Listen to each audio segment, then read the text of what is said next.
In today's brief video, I have 5 mantras for you guys that can either help you quit smoking weed, or if you've already quit, these mantras should be useful in helping you stay sober. If you're new to the channel, my name's Dr. Frank. I have 5 years free of active THC addiction, and I'm the founder of the company AddictionMindset Recovery Coaching, which focuses on helping people quit nicotine, THC, energy drinks, and adult media content. So tip number 1 or mantra number 1 is really simple, and that is saying to yourself, I don't smoke. I'm not a smoker. So you wake up in the morning and the first thing you say to yourself is, I don't smoke. You run into a stressful situation at work, a stressful situation in your relationship early on in the quitting process. And that addictive part of your brain says, hey, you should go have a smoke. You should go hit a joint. You should go hit a cartridge. And that's where you say, I don't smoke. Not I quit smoking, not I'm, taking a break from smoking, just I don't smoke. Because the reality is, if you want to quit an addiction, you have to start to see yourself as someone who no longer utilizes that addiction. In this case, we're talking about smoking weed. So say to yourself, I don't smoke, period. Nothing more, nothing less to it.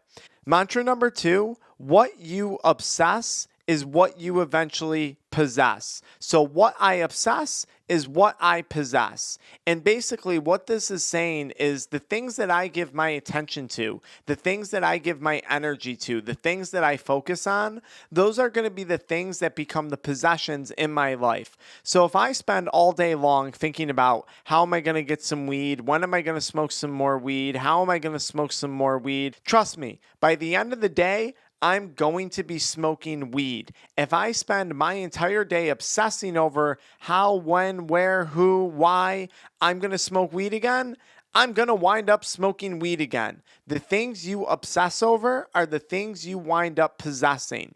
And this is a really great thing because if you start to obsess over the idea of quitting, if you start to obsess over your goals, you start to obsess over things that you're actually trying to achieve in life and not continuing to obsess over something that you don't even quite frankly want to be doing anymore, smoking weed, you're watching this because you're trying to quit, which means you don't want to be doing it anymore. Eventually, those things will come into your life. The things you obsess over are the things that you eventually possess. And I know if you're anything like me, you have that obsession. You have that drive. And I think anyone who struggled with active addiction has that trait of obsession. So watch out what it is you're obsessing over. Mantra number 3, I won't choose to do things that make me feel bad. I choose to do things that make me feel good. Now, this mantra can be a little complicated if you're still under the notion or the perceived belief that THC is doing something good for you. A lot of people, and this included myself, at one point did have a benefit from marijuana, from cannabis, whether that was a recreational benefit or a medicinal benefit. But at this point in your relationship with weed, there's a really good chance it's become toxic and there's no longer a benefit. You wouldn't want to be quitting if cannabis made you feel good all the time. But the reality is you're watching this video because cannabis or marijuana, weed, whatever, it's making you feel bad. And we're going to try our best in this quitting and sobriety process to choose to do things that make us feel good, and we're going to choose to avoid things that make us feel bad. So if the consequences of THC addiction, right, less money in the bank account, damaged relationships, physical health is taking its toll, if those things are making you feel bad, we're going to start to choose to not smoke weed. And we're going to make a choice to go for a walk instead. We're going to make a choice to read a book instead. We're going to make a choice to call a family member, call a friend, interact with our social circles. We're going to choose to do things that make us feel good on a day-to-day basis, and we're going to choose to avoid things that make us feel bad. Now, like anything, this mantra takes practice.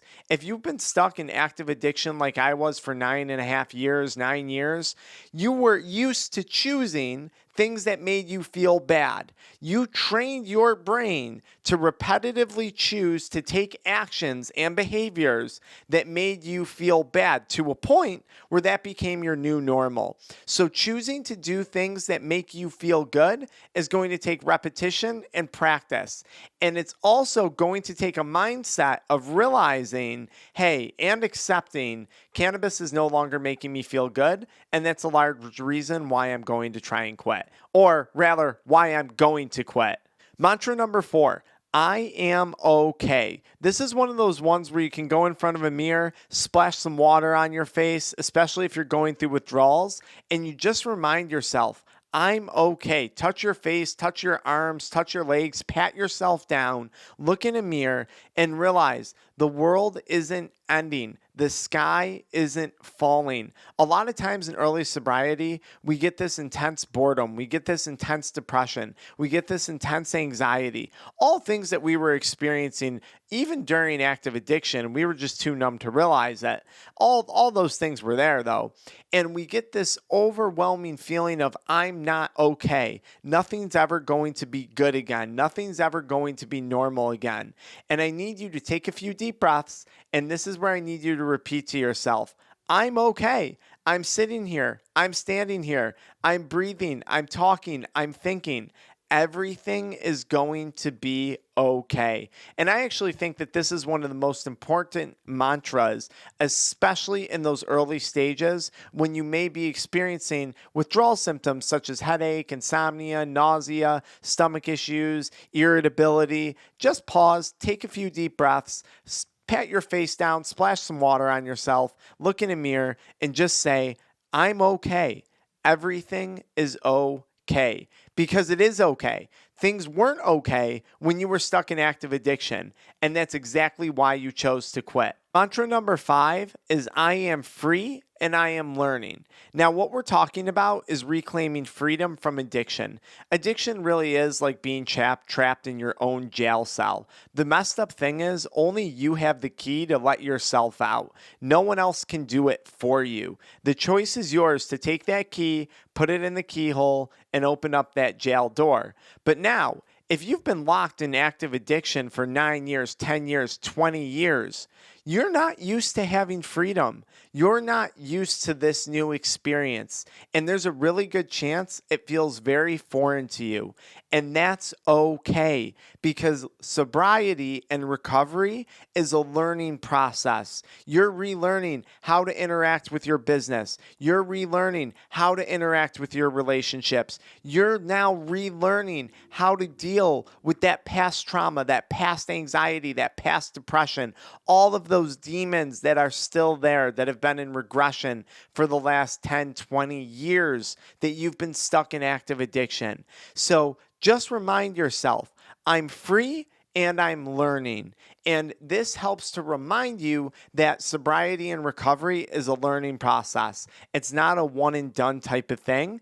And this should make it so you're not so hard on yourself when times do get rough or unexpected circumstances do come up. Why don't you guys follow me into the pinned comment where I give you a free handout on 7 tips to help you quit smoking weed today.